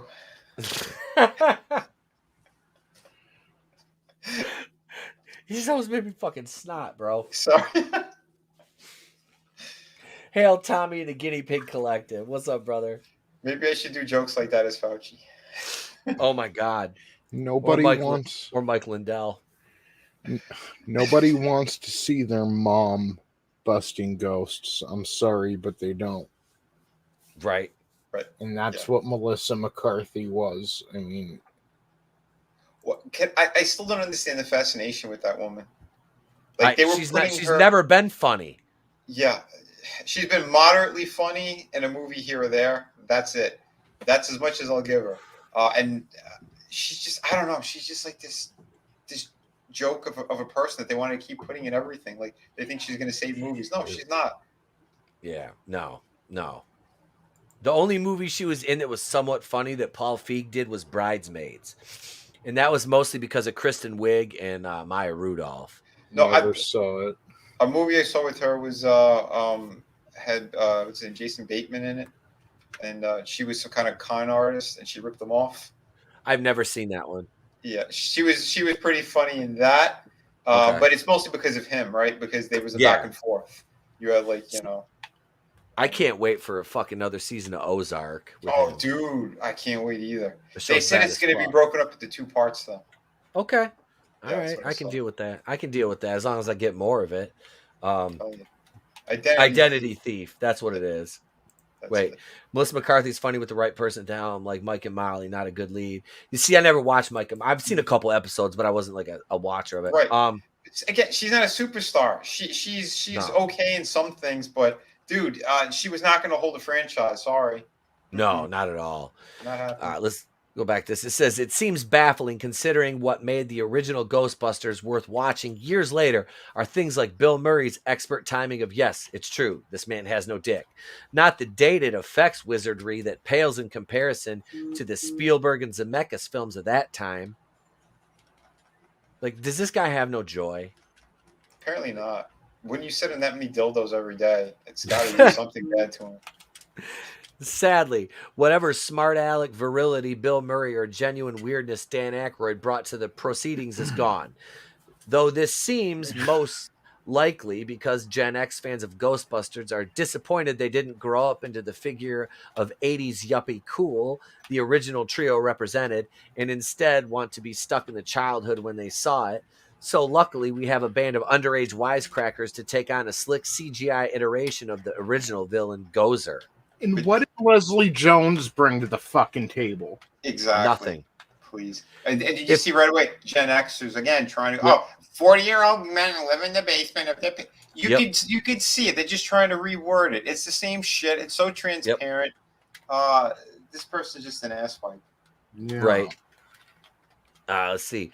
Though when Dan Aykroyd does appear, he makes sure to lay out the continuing corporate mantra at hand, if not just mentioning how his fellow Ghostbusters succeeded in advertising and finance after their operation went belly up, but specifically how the institution ended with the Reagan era. It's almost if Reitman and co-writer Gil Keenan had been reading Jay Hoberman. And maybe this isn't accidental. A scene where Paul Rudd is chased by a number of ghoulies in a deadly vacant Walmart has the almost sinister sterile quality of spaces in David Lynch and Paul Schrader's recent sojourns into dying 21st century America. So this guy's an anti-capitalist dildo bouncer, basically, is what I'm getting here. None of this is to overlook the truly most depressing element, which is, spoiler alert, digitally resurrecting Harold Ramis from the dead. While doing this for past stars isn't necessarily an inherent moral disgrace, slapping on modeling for Harold as justification rubbed this writer particularly the wrong way. At least it got a strong reaction as opposed to the rest, which earns only a "who the hell still cares" D. He gave it. This is probably someone who never even saw a Ghostbusters movie until 2016. Yeah. That's exactly it. Yeah, that's kind of what I'm thinking. Yeah, I think Keely chatted it before. Any guy Wait, who let's likes, see. what was it? Any guy who likes Yeah. Ghostbusters 2016 has no dick. Yep. My sketchbook. None of those cast members of 2016 were funny enough to be leads of an ensemble comedic cast. Yeah. Nope. And Kristen Wiig is just so nasty. Oh my god. See, she's the only one that I like in certain roles, but not in everything. What don't you like about Kristen Wiig? I can't think of one thing I do like about Kristen Wiig. I only asked it because I never saw the 2016, but a lot of people, I heard a lot of people say, Kristen Wiig, if there's anything good about the movie, it's her, but She just plays herself. She's always the same fucking character and everything. Yeah. I see the last thing I saw her in was the Last Man on Earth, and that's pretty much her character in every fucking thing she does. see, I missed most of her work, I think. So, Oh, congratulations! yeah, good Culture times. says dildo bouncer sounds like a new ghost for the franchise. We could do that. I need Vinny, draw that, dude. You need to illustrate dildo bouncer. Is Katie still in the chat? See if she'll do it. I don't want to draw a dildo. Wait, is it a woman who rubbed him because they're only the wrong way for him? I bet that critic still uses a vacuum cleaner on himself in his mother's basement. Mom, I told you to knock. I have a boyfriend. All His I'm hearing name is is blah, blah, Hoover. blah. Hoover. It's J. Edgar. Sorry, ladies, if you're not hot, you better be funny because that's all anyone wants to see. Women can't outmuscle men, so seeing an ugly brute like Jones isn't desirable by most filmgoers. And no lies detected. Kristen Wiig is the same character in every movie she plays herself. She's a moron. I remember the I don't mind commercials. her, and I don't mind Kristen Wiig. I thought she was all right in Bridesmaids. And Stop making references to that film. You're gonna lose your credibility. I know. It's Yeah. it's honestly like the only Paul Feig thing other than The Office and Ghostbusters 2016 that I can remember, though. Like, that's it. And I've seen the movie like twice. You saw it twice? I did. I saw it twice. I attempted to watch it the first time, couldn't get past it. Then I heard there was a good scene in there where they're ripping them apart. Someone's saying, like, "Go fuck yourself." Yeah. But I guess somebody in what was it, in the college? The guy was ripping them to shreds, and I did watch that scene and I laughed, but that's all I could see. Yeah, the commercials for that movie did it for me. Like, if there was no other like online backlash, anything, I remember just watching the commercials for that on TV. Like, this movie looks fucking not just horrible, but annoying. Yeah. It's a dick move, bro. It's a dick move. Sorry, I was talking to the wife. I thought I might. I'm a fucking idiot. Dick move, bro. Talking to the wife. I was literally. I was. Well, she says, that piece of pizza he brought you. She goes, he threw his plate in the sink and I got it out and put your pizza on it. And I'm like, it's a dick move, bro. The dirty dishes were in the sink. We know you're wrong. You're gonna catch something. You're gonna catch the goof. If I didn't get it, you just like AIDS. You catch him from toilet seats and blue-haired fat women with mustaches, much like the 2016 Ghostbusters movie. if I didn't get it from being in that fucking theater I was in today, I'm never gonna catch it. I swear. Now I'm probably gonna fucking have it Monday or something. I don't know. I feel good. I'm just like recovering from that cold I caught last week. So like, I felt good today. I was like, oh my god. Yep. Look at Tommy. You're wrong, E-Tep. You're wrong. I just hope. The Oh, go Coof ahead. Pizza variant says Godzillionaire. Go ahead, Tony. I'm sorry. No, I just hope the ladies from the 2016 Ghostbusters are getting fucking drunk this weekend. Right?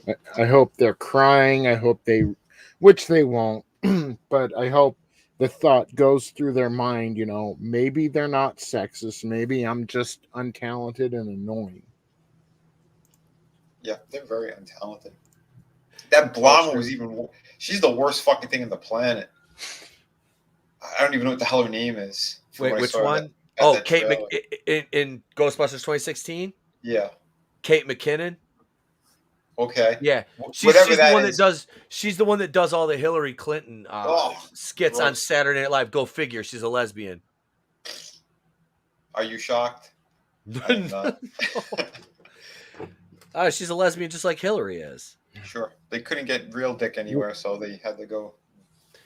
Is it we okay, so we're totally off topic here, but is it really like has nobody else ever just thought like that it's weird that like lesbians like don't like dick but they still use plastic ones, and it's just like I don't know. Yep. How about no? That's not the GIF I wanted to play. It was this one. It was this one, Austin. The lesbian! Sorry, I had to. It's still good. I had to. How about you? How about no? So all right, so we'll rank this on a would you guys want to do a 5 scale, a 10 scale? I did the classic scale out of 4 stars. I give it 3 to 3.5. I enjoyed it. Enjoyed it a lot. I think arguably it was slightly better than Ghostbusters 2. Yeah. Same here. I liked it a little better than the pink slime. Yeah. Although there was a lot of good scenes in that movie, but I think this one overall the story was really there, and I do like what they did with all these characters. I'm in the same boat with you guys. Although I do love Ghostbusters 2. Yes. I never understood the hate that movie got, because I'm like, all it wanted to do was make you happy. Right. That's all it wanted to do was make you happy and just make you smile. I think And it does that. It might have been Ray at the end of the movie when the painting got into him like that, and then he got like that giant ass head. That was funny. That was fucking funny. But yeah, I still like 1 and 2. I still enjoyed the hell out of those. But I think this one is just a notch above 2. Yeah, it is. This is a 3.5 star movie out of 4, definitely. The younger cast blended great with the older cast, and it was a great passing of the torch story that wasn't forced, it wasn't contrived. It was, and I know I've never been to Oklahoma. I don't know about the diversity in rural Oklahoma. But it all seemed to work. It all seemed to make sense. You know what I mean? With, having like a black sheriff and stuff like none of that ever, because I'm looking at it like, and then the daughter's like, yeah, we're 4th generation here. I'm like, okay, so at one time the family probably was employed at the mine, and then one of them broke off, became a sheriff. Went into law enforcement. He was okay, it's everything. Stuff. Yeah, everything worked. I really enjoyed this movie. Now, if they were like, oil barons or something, okay, then something's off here. But they didn't do anything like that. But Chris Fisk, he and I were talking about it on my stream yesterday as well, and he also agreed too, for sure.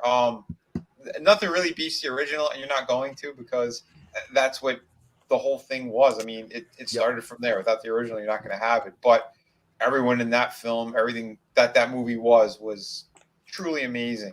And again, remember, Belushi was actually supposed to be a Ghostbuster as well. That would have been epic, but things happened the way they happened. But but could you imagine? I mean, so much great stuff. This cast was solid. I'm looking forward to seeing this. And it's funny too. We ragged on that 2016 movie, and we're sitting here praising little girls and kids who are pretty much the stars of this picture. That tells you a lot right there. That means the script was fantastic in here. Yes. And their acting was really well done. So McKenna Grace has more talent in her little toe than all 4 of those bitches. absolutely. Can I mention to you, this movie's getting a lot of comparisons to The Force Awakens, but you can compare it to The Dark Knight Rises as well, and it's a lot of that lines up more than The Force Awakens, Yeah. because this is the 3rd movie. Mhm. They had a 2nd movie that really didn't have much to do with, the overarching story, and then this 3rd movie wrapped it back around like they tried to do with the League of Shadows and Yeah. and explain the backstory on them. But this movie, again, like The Force Awakens, it did it better than The Dark Knight Rises. And I think a lot of that Yep. was like, I don't know, it just kept it simple and told a good story. Yeah. You Yep. know? Yes, and yeah, continuity was key in this, and it was, like I said, the source material was treated with reverence because exactly. it was Jason Reitman. Mhm. Yeah. Oh, and that's right. My sketchbook. Yeah, Eddie Murphy was also supposed to be in the original movie as well. That's right. I remember hearing that. Yeah, but Tommy. Although I do agree with you, but I think it's just the point that Tony was making is just that the middle movie wasn't really connected much to the first one or the third one. That's the only thing he was saying. Yeah, it's like it kind of does the same thing The Dark Knight Rises does or The Force Awakens, except it did it correctly. Mm-hmm. Yeah. Oh, Jesus, Chris Fisk. That's fucking terrifying. Was Indian food diarrhea. Oh, yes, Batman. I shit my pants after eating Indian food. Hey, guy who talks to a crab. Are you referring to me? It's just my mask. We're all wearing them now. I was bored with it. You just adopted the mask, Fauci. And Fauci said we will die with it. You're right. Where's little Booster? Don't call him back in here. I got teeth marks on my arm and shit. I love that he doesn't hit the hard R. Trey's just Booster. Yep. Perfectly. Yeah. That's 3 bite dumps out of 5. You're wrong, Bane. You're wrong. Oh, shit. Oh, I think Fauci that's a great. Was funding that whole Bane came from. Right. All that money from Wuhan made it over to Bane. Fauci was the head of the League of Shadows. The man behind the mask is Xi Jinping. That is a great fucking place to leave it off for the night, ladies and gentlemen. We had 22 people watching this stream at one point. I want to thank everybody. Wes Moody, Chris Fisk, Tommy the Guinea Pig, Collective, Superfan, Adam Shaw. What about my sketchbook 340? Thank you all. I appreciate you. Godzillionaire, you bunch of crackers, all you. Pursuing Paranormal, Culture Casino, Midnight's Edge After Dark. Tom was here. Keely Chow, Tina Bojan, Tim's Talk. Your mom, your sister, your cousin, your mother. Parrothood, your auntie, Nano Reaper. I think Glinzer was here. Brightest Day. Red Gaze, Latino Slant. Melissa McCarthy, we know you're lurking. Melissa McCarthy was here. Trinity, Second Street Marvel was here. She's eating the rest Maria, of the pizza. Maria T and Telly. She better not eat my pizza. I'm hungry. But thank you all. I appreciate everybody for listening, and I hope you enjoyed the review. Like I said, I'm a tortilla chip, not a cracker. You missed it, man. I was talking about I had Mexican food twice yesterday. Delicious, but my stomach was a little man, it was fucking good. Nice. And it was authentic Mexican food too. It wasn't like no fucking Huero ass Taco Bell or fucking Don Pablo's or some shit like. Are there any Don Pablo's left? Chipotle, yeah, that's poser ass Mexican food. Man, thank you all. I appreciate it. Diarrhea. Sorry. Oh, god damn it. Joke's on you, I'm into that shit. So you can catch us back here Monday night, we'll be going in raw. Check out the Teespring store.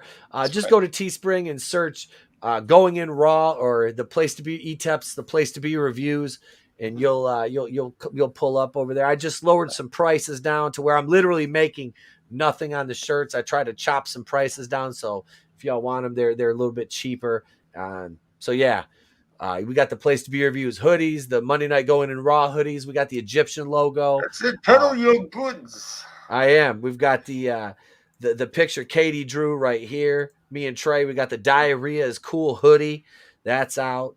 So yeah, that's it, guys. For Hanukkah, Christmas, Kwanzaa. They make wonderful Kwanzaa gifts. You can buy one for George Floyd, St. Florida fentanyl. Oh, Jesus. I'm Temple Kui to the place to be reviews. I've been here with all of yous. If I don't see you, have a great day, a pleasant tomorrow. I'll catch you on the next one. And remember, it's always better to burn out than fade away or take too much fentanyl. Boom!